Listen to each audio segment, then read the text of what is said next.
now. Hello, Global Theater. My name is Jerry Fielka. Today is Halloween in America, October 31, 2021. It's an honor and a pleasure to be here on Rob Grant's station. I'm probably wrong about everything. And our special guest is Chomzy Chom, calling in from Nigeria. Chomzy, great to see you. Thank you for being here. Thank you very much for having me. Rob, we have a special guest. The first question we can go round robin is just both of you, and we'll start with Chomzy. Chomzy, what's the roots of your activism? Why did you want to become an activist? What was the event or the human being that inspired you to get involved? I'll say an event, and this will be dated back to 2015. This will be dated back to 2015, the general elections in 2015 when President Buhari won an election. So from that period, we started seeing changes in the country, especially how people are treated. People are becoming political prisoners. There's no regard for human rights by the police, by the military, by different arms of government. You know, the Senate are complicit about what is going on in the country, and it was getting to our nerves, me in particular. So come 2019 general election, I decided to, get myself involved in the community, get people to do more in registering for voters card, to register and get their voters card and then go out to vote. Unfortunately, the president won the re-election, but last year, there was this spray of rape cases across the country. People are getting killed by the police. And once they kill you, all they say is that, it was an accidental discharge from his rifle. And then he gets a slap on the wrist, And you are walking down the street, someone will stop you and ask you, why are you walking with a dreadlock? And you tell him you have a dreadlock on because you choose to have a dreadlock on. And before you know it, you're in the police cell or you're in the ATM machine paying off the police officer because of the choice of hairstyle. Yeah. So it got a bit stressful for everyone. So the protest and SARS started. SARS is a special tactical unit of police force in Nigeria, like the SWAT in America. But SARS, their own is, they call it the Special Anti-Robbery Squad, SARS. They are practically brutal. Those guys they don't take things easy with people. And they constantly kill and rape and arrest and charge you, and you never get to court, but you just keep paying bills. So a protest broke out in Lagos, which is one of the biggest cities in Nigeria. So a protest broke out, and then from Lagos, it moved to Abuja, the Federal Capital Territory. And then from Abuja, it went to other major cities in the country. And before 2-3 days, it has become a national movement. So I joined in the protests in the state where I'm currently based, Plateau State. So we joined in the protests, and it got bad. It got bad. That's good. You gave us a good answer. Let's just go to Rob, and we're going to come back to you in a second, Chomsky. Rob, okay. Are you per se an activist, self-declared, or would you say something else? I don't know what I am. I think I'm a pursuer of things. But I've said it before that if you're sitting on a fence it's very uncomfortable if you have one leg on either side of the fence. You sort of have to sit with both legs on one side. And if that means that you're an activist or that you side with one group or something, I guess you could say, yeah, I'm more of like an activist for social awareness. I guess you could say. Good. That's good. Activist for social awareness really is well put. Now, there were two words, Chomsky, you said I want to pursue. But first, what's the roots of your wanting to help other human beings? Was it the way your parents raised you, the religion? How did you come about wanting to raise your awareness, like the words Rob just said, to help other people? Well, family upbringing is part of it. We were raised to look out for one another. Religion is part of it. But above all, it has to do with me as an individual, just wanting to do more to help the person next to me. It's as simple as that. Right. But you think this is innate in you, or did you learn that and have a conscious awareness to go, I need to help other people? Whereas your peer group there, your brutal cops, whatever you want to call them, we might want to say they lack that. How did you get it and they didn't? Honestly, I don't know why they didn't. For me, I think it's innate. I think it was, I was born with it. I was raised with it. But for them, some of them are not entirely bad, but the motivation behind their behaviors is strictly money. Money, yeah, amazing. Yeah, because Yeah. we're not sure if humans are innately good, but we all want to believe that. We want to think that children in the sandbox are innately empathetic for each other. I mean, I want to believe that, not even being raised with a good parents in a good community to learn that. Rob, go ahead. Same question to you and your thoughts. Well, you were just mentioning why would Chomzy make this altruistic choice to protect people, and these police officers brutalize people. And I had to pull from my bookshelf, but have you ever heard of this book, Ordinary Men? No, tell us about it. So it's a book how during World War II, they were just ordinary people, like they were benign, but they were put in a situation where they had to be, or not had to be, but they became brutal. So these were just everyday fathers and things like that. And they became part of the final solution during World War II. And it talks about how people become one side or the other. And in this case, the other side. So as Chomsky was saying, what was the name of that task force? The SARS anti-robbery squad, special anti-robbery squad. Yeah. So this book sort of explores that. And it sounds like, I wonder if it's, again, we've talked about this, but is it the ecosystem that pulls one person to be altruist and the other person to be a brutalist? Yeah, well, that's an important question.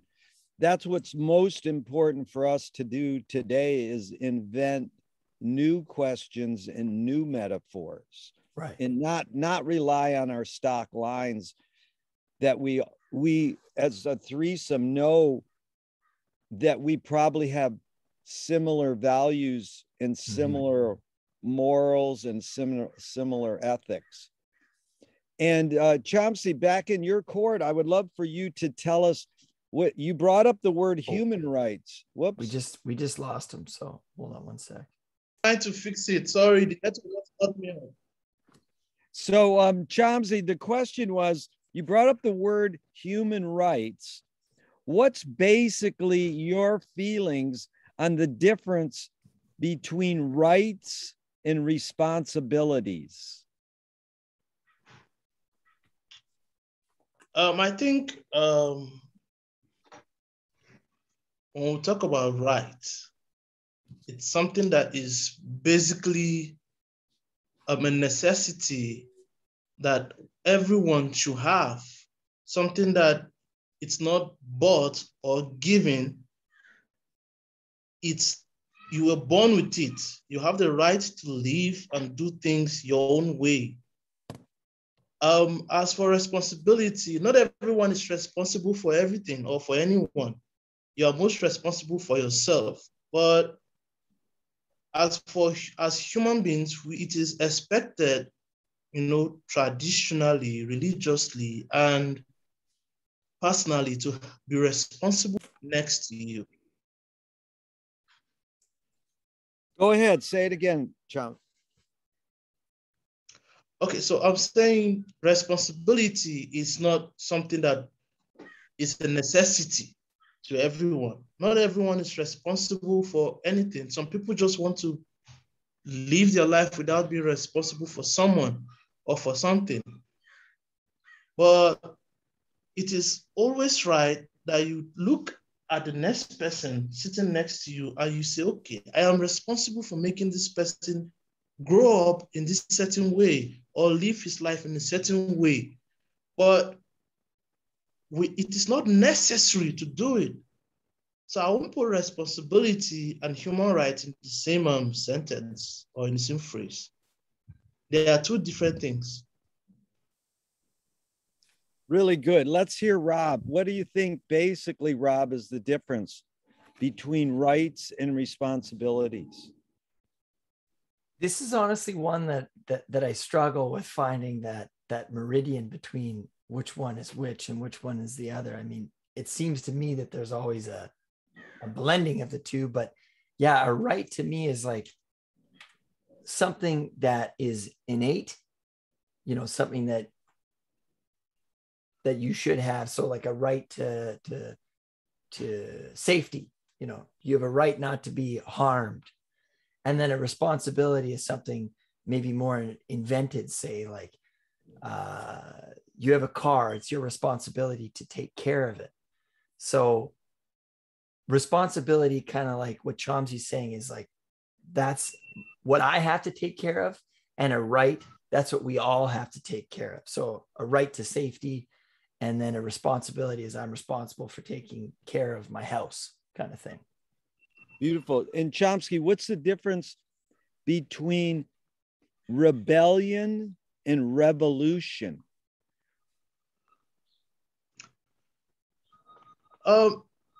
Rebellion is when you know what you have to do, but you refuse to do it.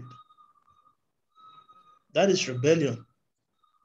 Revolution is when you're standing up for something, not because it is a necessity that you do it, but because there is an end to why you are doing it, which is either for a better life or for a better salary. That is revolution. Rebellion is just being stubborn, unsubordinate about certain things, like at home with your parents or in society, with the law. That I think that's the difference between them. Being responsible to do something and intentionally refusing to do what is right that you should have to do. It's well put. Rob, same question. How do you differentiate? I think it's kind of like in history, how people say, okay, there was a battle, and because it was so one-sided, they're like, it was a massacre, like the massacre at this place. So I wonder if it's who gives it the term. So you could have the French Revolution, that to some people they're like, oh yeah, it's a French Revolution, but to others it's the French Rebellion. So you could have people who are rebels, but they see themselves as revolutionaries. So I guess it's kind of like in the eye of the beholder or in the mouth of the speaker. Really well put, because we're using words to communicate on a podcast. It's interesting that both of you chose that medium to communicate. And revolution has the word evolution in the middle, at the end. So it's a re-evolving. McLuhan says that evolution is adapting to exploration.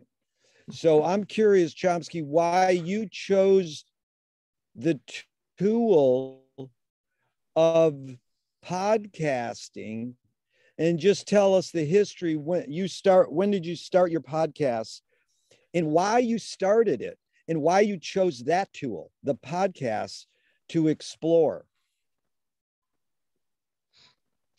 Well, I started podcasting last year during the COVID-19 lockdown.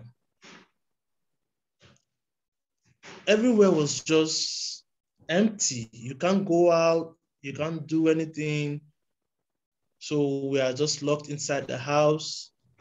And I was talking to one of my friends. I said, everywhere is just getting boring, and there are a lot of things we need to do, we need to say, we need to communicate with people. And she was like, you should try podcasting. Just start podcasting. And I was like, yeah, I can do that. Although it's not something that is very common here in Nigeria. A lot of people don't know what podcasting is. Those that do, they don't even care about listening in. So I thought, okay, let me just give it a try. And then in the process of looking up what podcast is, how to go about it, then that was when we started having these issues, somewhere in the southern part of the country where a lot of young girls are becoming unsafe. People are kidnapping them, killing them, raping them. So everybody was, finding ways to lend a voice. So I decided to, since I'm starting this podcast, let me just use it as a medium to talk about the social, the political, the cultural, and the religious issues we are facing in Africa, not just in Nigeria, but in Africa. Talk about some of these things and ways we can go about it. And that was how it all started. The motivation about the podcast is just, let's go out there and talk to people about what is happening in the country, in the continent, and let's find solutions. Let's find ways that we can deal with them. And then the name came up, Eye of Africa. It's really well put, and it's a joy and a pleasure that we've connected across the world. I'm in Southern California, you're in Nigeria, you're in Africa, and Rob is in Canada. So Rob, tell us, why did you choose podcasts, that tool, and when did you start yours? I started mine before the pandemic, not long before it, in January of 2019, I believe, as just a hobby for me, or just something more constructive to use my time for, because I love having conversations with people and learning things, exploring things. And I thought, well, what better way to turn that into something than a podcast and create something. I wanted to create something. Right. And you've done really well, both of you. I'm grateful to share this time with you. Chomsky, how do you advise someone to deal with an enemy? Talk to the person. If you feel like you have an enemy, or the person sees you as an enemy, and you have this feeling that both of you are not getting along, talk to the person. There's no harm in it. If you are close to the person, ask the person, hey, what's going on? This thing between us, what is it? How can we go forward? How can we move forward? How can we solve it? And communicate to the person, basically. If the person is not reciprocate about it, the person doesn't want to mend things between you two and wants to keep it the way it is, stay away from the person. If the person keeps coming at you, report the person to the authorities. In a working system, the authorities will protect you from such a person. But in cases where the authorities do not care what goes on, then self-defense comes in. But I think the first thing is dialogue. Meet the person, talk to the person, find out what the cause of the problem is. And if you can solve it, you solve it. If you can't solve it, stay away from the person. It's better that way. Wow, that was heavy. Now, do you think evil people exist, or does evil use people as a vehicle? I think evil people exist. Sometimes it's at a circumstance of how they were raised. Some people, it's just like it's innate. They were born with it. They just come out wicked and evil, and all they want to do is cause harm, cause damage. Sometimes the idea of the devil is using me to perpetrate evil, I don't really buy it sometimes, because you make the decision to do something. You make the decision to behave in a certain way. And as a result of that, I don't see why we should be blaming the devil. Blame yourself, because you allow yourself to do what you are doing. I don't think evil influences people. I think people invent evil themselves. Some are just born with it. Some just wake up one morning after their boss sacks them and they just want to do something very terrible to that person. That's just it. Really well put. Thank you. And Rob, we'll start with you with this next question, and then we'll go to Chomsky. It's, does punishment work? Chomsky just talked about someone doing bad. You report it, and you can't solve it with dialogue, and they're, say, harming you, then you involve authorities. And so if the authorities take this person away and put them in jail for doing you harm, does punishment work is the basic question. You're asking me if punishment works. Let's ask you first, and then we'll go to Chomsky. Well, yeah, I mean, Chomsky was also talking about how what I was picking up, that people could use evil as an excuse, and also people can, they can channel their hurt towards others, that it's kind of like this, it all goes downhill, like their boss is taking it out on them and then they take it out on others. So I think that punishment if in a working society, punishment works because it's like a social reminder. Hey, if you do this, this is the outcome. But I tell people all the time, nobody can protect you from natural consequences, but punishment is different because it's not really a natural consequence. It's a created consequence. Yeah. Very good. Chomsky, does punishment work? Yes, it does. It does. Punishment works. It lets you know what you've done, what you need to do to, restrict yourself from doing it again. It sets you straight. It sets you right. But sometimes, in some certain situation, punishment really doesn't work sometimes. Sometimes when you punish someone for something the person did, the person will just, after receiving his punishment, be it jail time or any other form of punishment, and when the person is done with the punishment, he goes out or she goes out and repeats the same offense. So sometimes there have to be different ways to, bring people back to normal world, to let them know, okay, you've done this, you're doing this, and you need to do better. But as Rob said, in a working society, punishment really does work.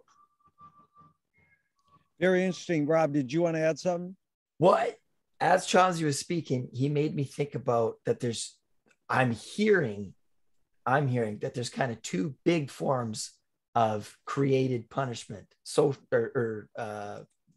Punishment. There's social punishment and there's state punishment. State punishment to me, that's like you go to jail, you're charged with a crime, you do your time.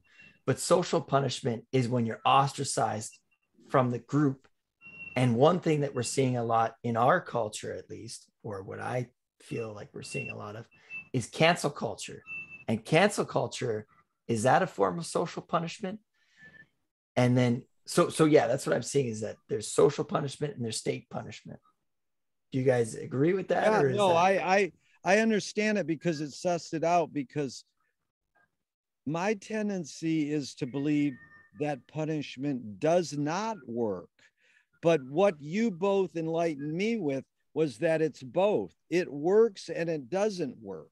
That if someone in your neighborhood is, harming people, that are we going to try to reason with this person? Are we going to try to reform them? They might have had a traumatic experience growing up, and this is part of who they are, and they don't even realize that it's wrong. And some criminals don't necessarily think they're doing something morally or socially wrong. They just think they got caught because their criminal skills weren't up to snuff that day.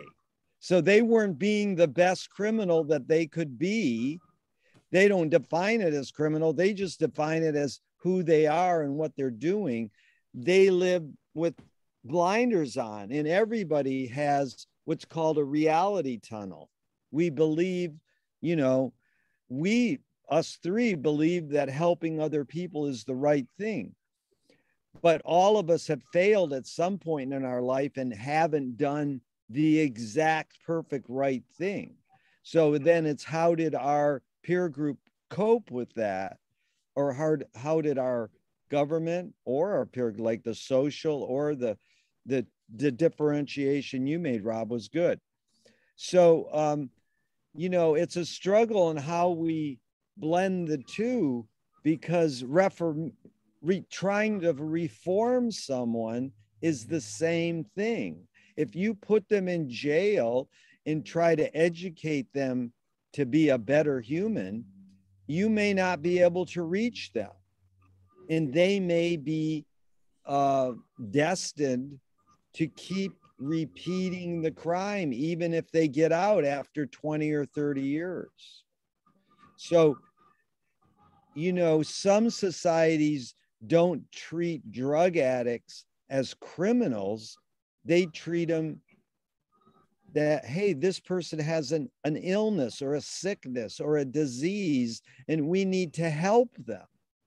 Whereas in America, we formed what's called the prison industrial complex, where we created prisons to make money. So you need to have prisoners in jails so prisons work. It's the same thing as the military industrial complex. The America's economy is based on war machines. So it doesn't matter if we're winning or losing a war. We just want to be in war all the time. And that's well documented. And even one of our presidents said that, the military industrial complex, that the economy is connected to war machines. So if you separate them, your economy is going to collapse. And they don't want the economy to collapse completely. Yeah, go ahead, Rob, and then Chomsky, whatever you guys want to fill in. I was just going to say, how the economies of nations, how that determines the consequences that has on how they look at things. Like you said, with addictions in Switzerland, I think they look at drug usage as something that needs to be remedied, whereas in the United States, with it's the war on drugs. It's not necessarily the war against drugs or I said this before in a Latin American history class. We're talking about the war on drugs. And I said, well, they're just trying to battle the drugs, not necessarily the why. Like, why are so many people getting into drugs? And it brings up Viktor Frankl saying that if you don't have a purpose, you pursue pleasure or you pursue distraction or whatever that is. So that's just what came to my mind. Go ahead, Chomsky. I think, for example, in my society in Nigeria, there is a system that punishment is given out. When Nigeria is like, you go from the major cities to the towns to the villages, and each form of civilization or society that you find around, they have their own way of meting out punishment to people. You find areas, there are places, the way you call your places, your streets, you give your street names. Around here, each area have what we call the district head. And the district head is like in charge of everything that goes on around the area, just like the way you have mayors in your towns. But for us, we have district head in each district. So if, for instance, a town have 15 districts, each of those districts will have a district head. So when someone commits an offense and is caught by people in the society, the first instinct is to take him to the district head's house, and his case will be discussed, and a punishment will be given out to him to keep it in the district. He will be punished and made aware of his offense or offenses. And then subsequently, if he goes back and continue doing what he has been doing and it's caught again, he'll be brought back. And this time the punishment will increase. It can be, they can flog him, they can take him to the police and lock him up, but they won't press charges for 2 or 3 days. But if it gets severe and the district head cannot fix that particular person or the issues that that person is having, then the person will now be moved to the, let's say, the bigger platform, which is now where you start hearing about court cases. They take you to the courts, you are held up by the police in the police cell, and then hoping that when you are out of prison, if you eventually get to prison, you'll be better. When you are out, if you are not better, then the society, your environment, the people around you, your neighbors, your district or in your town, they'll go again. They start from fresh, building it gradually, and then until eventually they find a way to stop the issues that you're having. In some other places in the country, they don't have time to do that. The moment you commit an offense, you get arrested and you're processed and you face the consequences as quick as possible. So there's a different way that it's done. And I also believe that if it's done right, it will go a long way in helping us deal with issues in the society. But do you think humans can literally be reformed if they have a tendency to doing harm? This, what you just explained was really deep and articulate.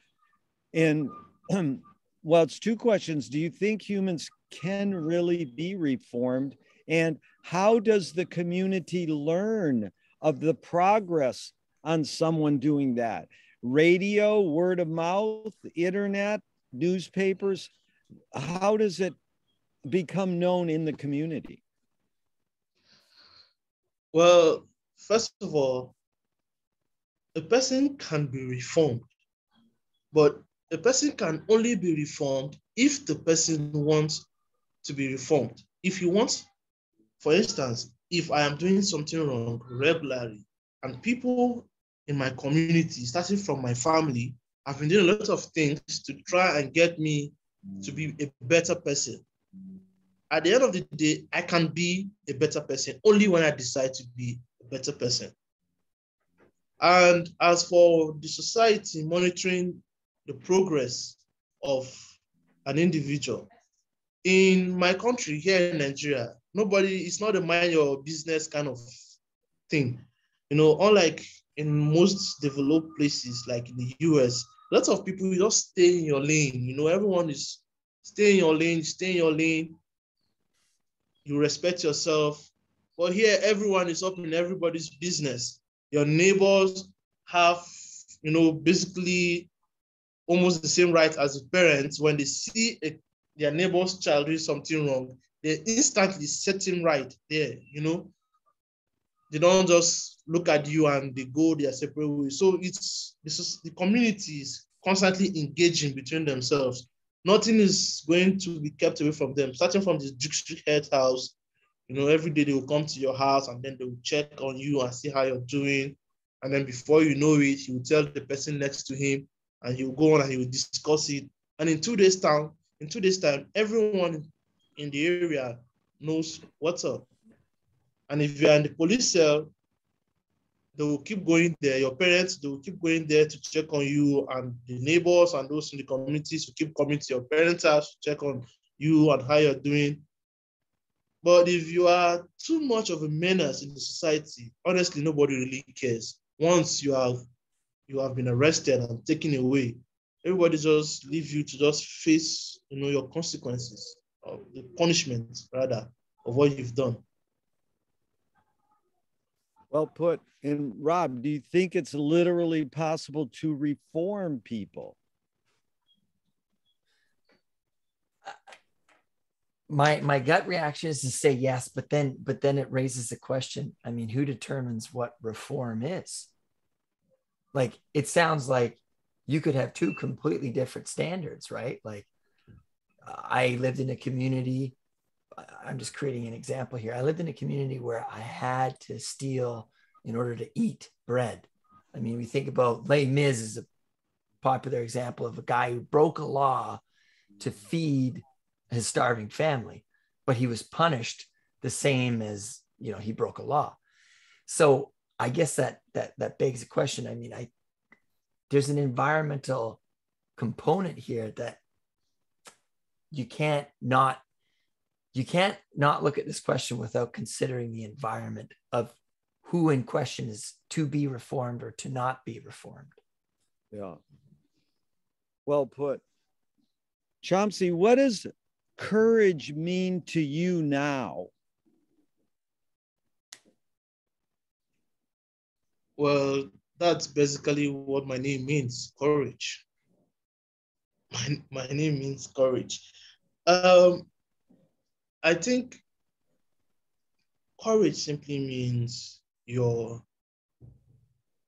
restraint, your desire to put yourself out there to do something, either for yourself or for someone.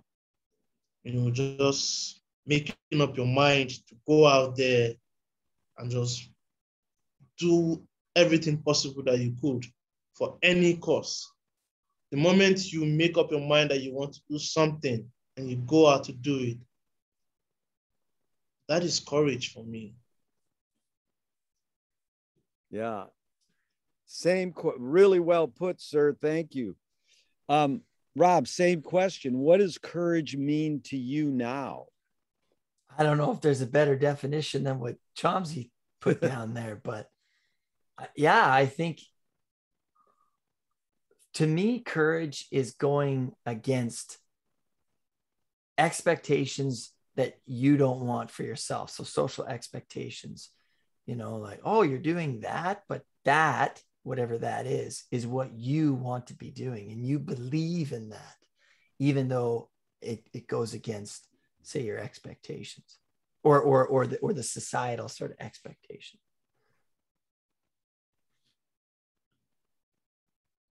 So, Chomzy, there's activists folk singer in America. His name was Utah Phillips. He said that anarchy is making rules for yourself and not other people.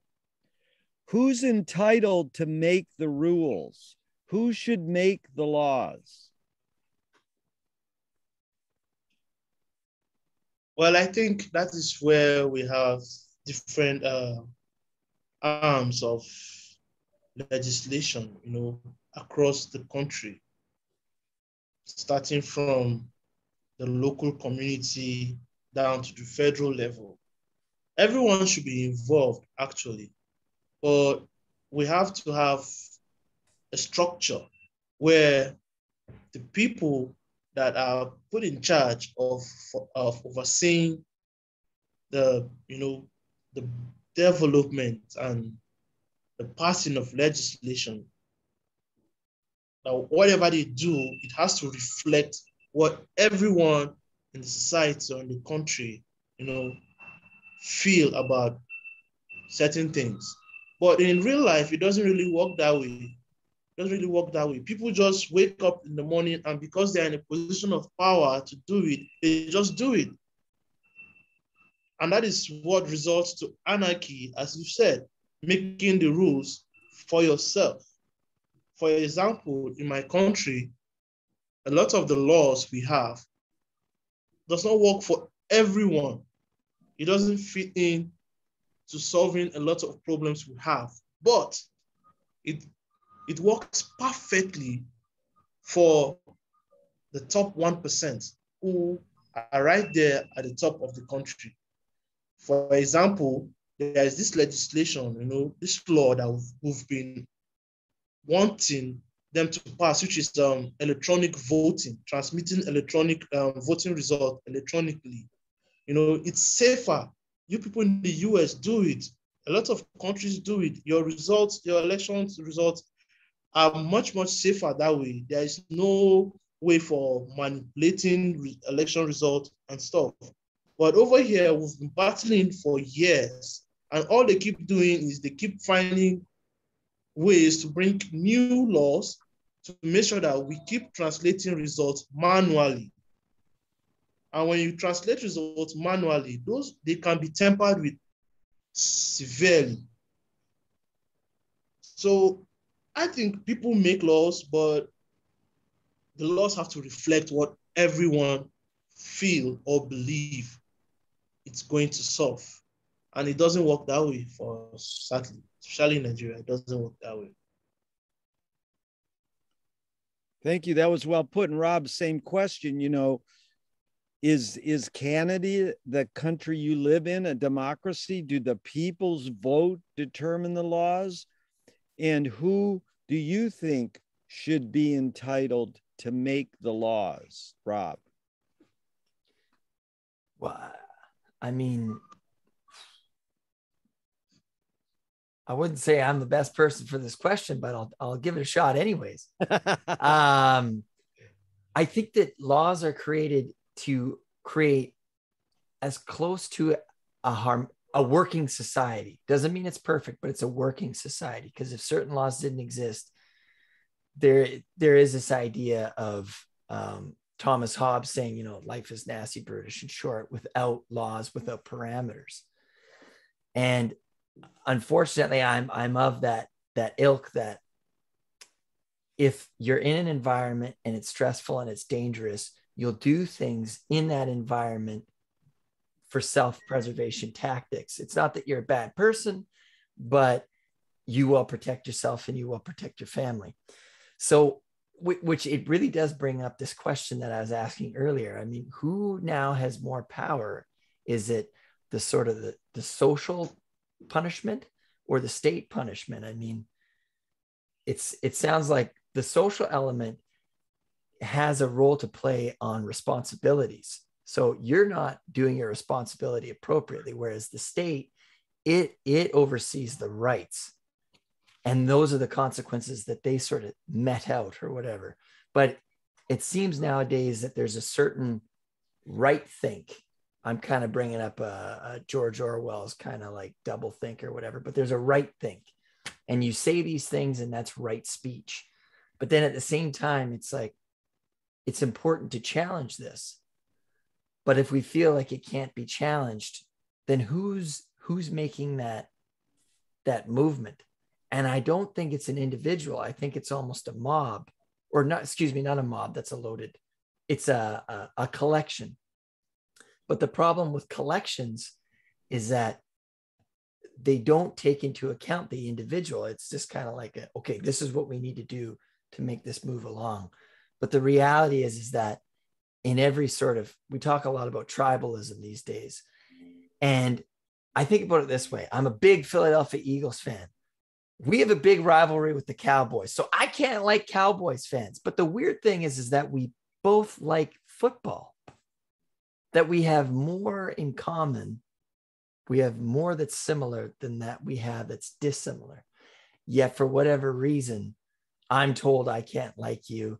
And that's what's being cultivated in my mind.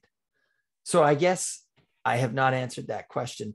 My question, I'm going to answer the question with a question, just saying, like, who really determines what is the right way to do it? For example, indecent exposure.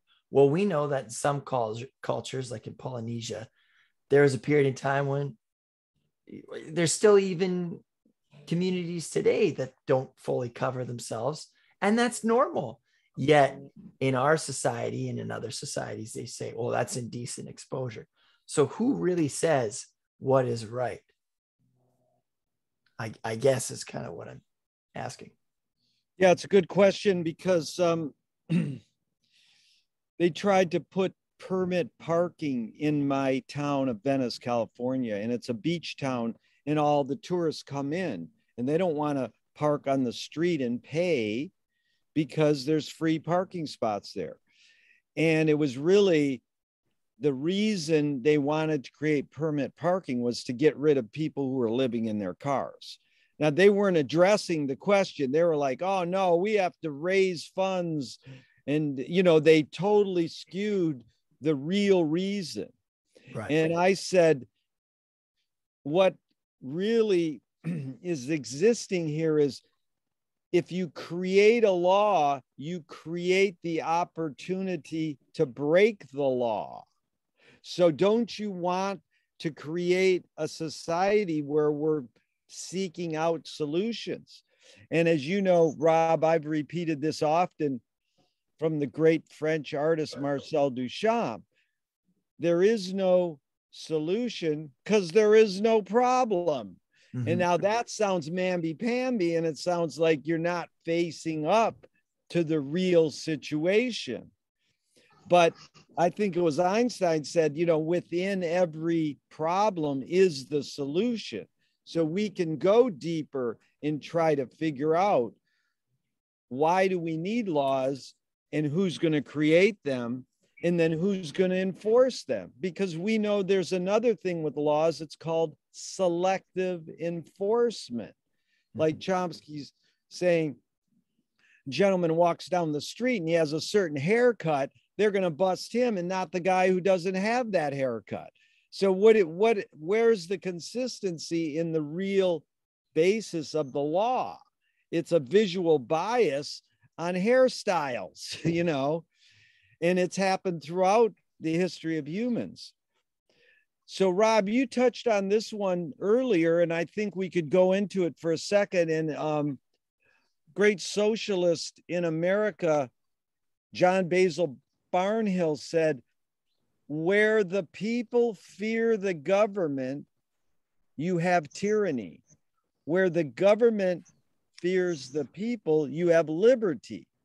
So in 2005, V for Vendetta, the movie, paraphrased it and said, people should not be afraid of their governments. Governments should be afraid of their people. So it's complex in that governments often create false fears, like the war on drugs or the war on poverty. Now, there's a problem there, but what is the fear the government is creating with their wording? You can't have a war on drugs because drugs don't fight. And you can't say no to drugs because drugs don't talk. So as Frank Zappa said, we should have a war on hopelessness, because that's maybe why people take drugs. Who knows? But how do you cope with false fears? Rob, we'll start with you and then go to Chomzy. I mean, you sort of touched on it. You questioned your teacher when they said there's a war on drugs, but now you're out of school. How do you cope with false fears? I think it just, again, goes to questioning. I mean, I do think that there's universal laws. I think one of them is don't kill people, like, you know, don't murder somebody, right? However, even in that, it's like there's self-defense. So that's why we have the legal process that we do in certainly in Canada and in America and in Nigeria, is that, okay, so this has happened. Now we need to go through and see, was a law broken?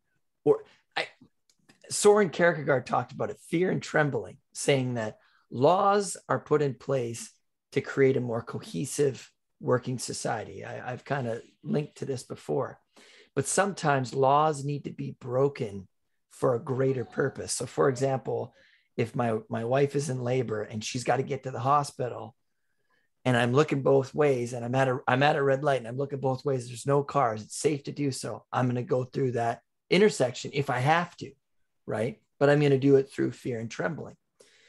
So that's kind of where I am on that.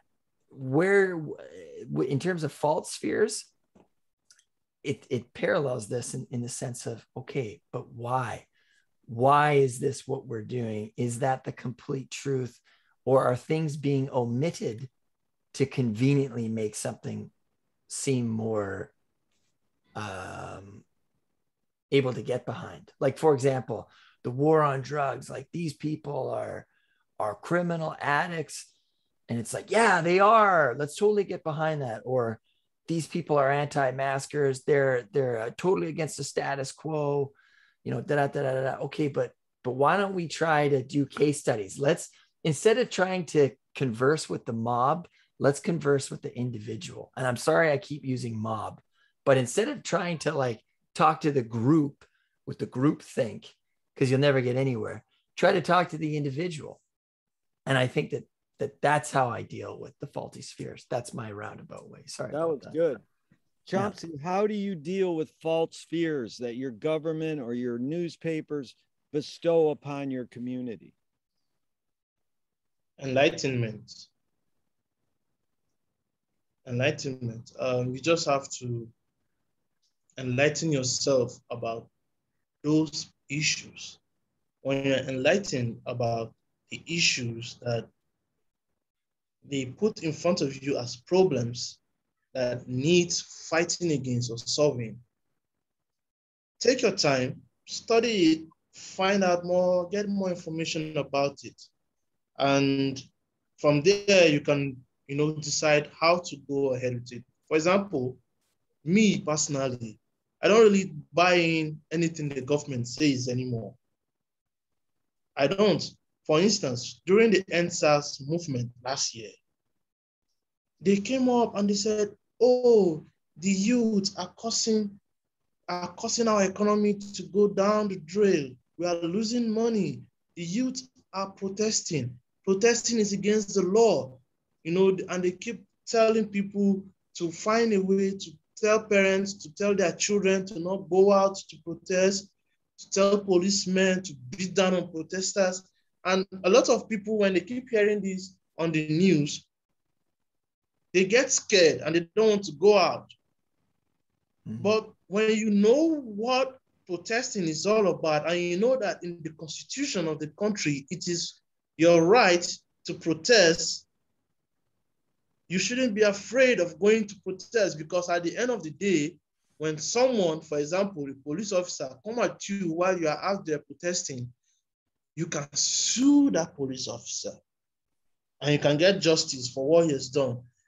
So I think basically it's all about enlightenment, getting more information, getting more knowledge about the issues. That way you can deal with it in a better way. Really beautifully spoken, sir. That was a great word. I think we all seeking enlightenment constantly. Chomzy, are you for or against the death penalty, capital punishment? I think I am against a lot of punishment, forms of punishment that people get. Everyone deserves the chance to turn their life around, you know, but sometimes you look at someone who wakes up in the morning and decides to take someone else's life. And when it comes to being punished, he's punished with 25 years, 50 years, or life imprisonment. And then he has all the time to turn his life around in prison. And a lot of people have divided opinions about it. For me, I don't buy capital punishment. A lot of it. I don't buy, especially the death penalty. They hang you, you know. But if you kill someone or you do someone that warrants such a punishment, the punishment should be heavy. So I will buy life imprisonment. Just spend the rest of your life in prison, get locked up. No possibility of going out after 20 years, after 30 years. Just stay there, you know. But I guess we'll never get to have that kind of laws. You kill someone, you die. They do it, that's the way they do it. They do it for a life, you know, and sometimes it's just not worth it. I'm all for life imprisonment. I'm all for different forms of punishment, but not death penalty. And surprisingly, in Nigeria, someone will be sentenced to death for committing an offense, which is that probably warrants the punishment, but they never get to die. They never get to die. They either spend 5, 10 years and 50 million naira come out from nowhere, 100 million naira come out from nowhere, and they're out of prison for good behavior or something. You know, so I don't know. It's a dicey situation. It's a topic that we really don't want to go into. So it's just there, but I don't buy it. I'm not for it. Yeah. And Rob, are you for or against, if you had a vote, yes or no for capital punishment, what would you say? Well, there is no capital punishment in Canada, and I agree with that. Yeah. Although I sometimes wonder about, I think there is something to the time one can spend in a penitentiary. Kind of what Chomzy was saying is that, you know, you do this crime and then you do the time, right? But I don't agree with capital punishment. Wow. So we can sort of close out here soon. This has been truly enlightening. Chomzy, what are the myths we need to create to change the world for the better? Sorry, come again. What are the myths? Repeat that question, please. Yeah, what are the myths we need to create to change the world for the better?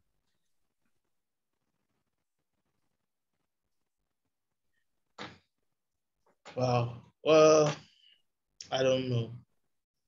I think that we don't have to create any means or myth or anything to make the world better. We just have to do better as individuals. Treat yourself well, treat the next person next to you well. And if you can do that, you know, around you, you treat someone well, the person treats the next person well, and it goes on and on. We'll develop the world, we'll turn the world into a better place. There is no form of invention, there's nothing we can invent now that will change the world for the better. because greed will always be there, evil will always be there. People will always do things to harm people, to cheat someone for their own gain. But when you as an individual decide to do something good for the next person by your left or by your right hand side, and he does the same for the next person, and she does the same for the next person, I think the world is going to be a better place. Just look out for one another, that's all. Be your brother's keeper, as I said. That was beautiful. And same question, Rob. It's interesting the way the question was worded. It's in a movie called Problema. What are the myths that we need to create to change the world for the better? How would you approach that? Because I think it was important how Chomsky talked about the first part of that wording, myths that we need to create. So, you could put it in the context you want. Jerry, I can't come up with a better answer than what Chomsky just put down about. I mean, that's sort of brilliant and beautiful. Yeah, it's sort of like a myth is sort of considered something like storytelling, archetypal, like not reachable. But the narrative, the ideal is the ideal is maybe what they're talking about in the wording of that question. Right. Or as Chomsky said, created it, put it in his own terms, it's like the meme. Like if you can shake hands with one person, then that person might shake hands with the next person because they felt a buzz when they shook hands with you. So I want to continue this. Go ahead, Rob. Well, not that there's an echo in here, but it's going to sound very similar to what Chomsky said. And I tell kids all the time when I was a teacher, I said, do your best, right? Just do your best. That's obviously subjective. And when you're doing your best. Some days your best is not the best it was yesterday, or your best tomorrow will be a progress on that or whatever, but just do your best, because it's hard to do your best when you're tired, when you're hungry, when you feel lonely. It's hard to do that. That's why it's like, do your best. But again, there is that environmental piece. And I think a big one, again, is like when you're driving a car, you think about it. Driving is crazy. We're in these death devices. We are just animals, right? We're a form of an animal and we're driving a car. Like, it's crazy when you think about it. Anyways, so we're in these death devices and we've got to think, I am not the only person in one of these. I've got to think about other people. And when you think about other people, when you're driving and you let people in, for example, or you mess up on your signal and then you say, hey, I'm sorry, or whatever it is. Like, I'll never forget one time I kind of cut somebody off and I didn't mean to. And the guy was like totally miffed. And I rolled down the window and I said, man, I am so sorry. Like, sincerely, I messed up. And the guy was like, it's a pretty hard turn, but it was crazy. It was like, it could have been a complete example of us road raging. I could have snapped at him. He could have snapped at me. But I say, hey man, I'm really sorry. And that was like, we've talked about social and state punishment and all these things. To me, that was reconciliatory. And I think that there's something there that if we have this desire to be open to things and to work together, that can really make for a better environment. And if we stop thinking that, okay, you know what, they'll figure this out. Greta Thunberg, she'll figure this out for us. No, we can figure it out for ourselves. We can be considerate, and we can, as Chomsky says, be our brother's keeper, be our sister's keeper, look out for one another and be considerate. Right. But Rob, where did you get that? From the way your parents raised you, on your own, or is it innately in you because you're trying to teach and enlighten other people to it, telling your students to do their best? Where did you get it? To me, it's the ecosystem. It's the ribosomes that connect every single blade of grass to one. Like, there's something underneath. It's like the iceberg. We only see the tip. Beneath the surface is 90% of the iceberg. So much of what makes us who we are this is a cop out, but it's hidden. Yeah. It's not just one thing, it's hidden, but it creates that ecosystem. Yeah. You know, Chomzy's he's changed the way that I think, you know, just listening to his podcast. You've changed the way that I think. You triangulate the three of us, and who knows, we end up in Bermuda or something like that. But okay, in closing, Chomzy, we'll end out what gives you the most optimism?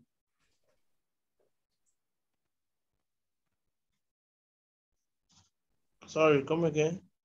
What gives you the most optimism? I think family. I think family. Yeah. You know, all I just want to do is make a better life for myself, for my siblings, and eventually for my kids. So I just try to stay optimistic at all times, you know, strictly for family, family, family. Beautiful.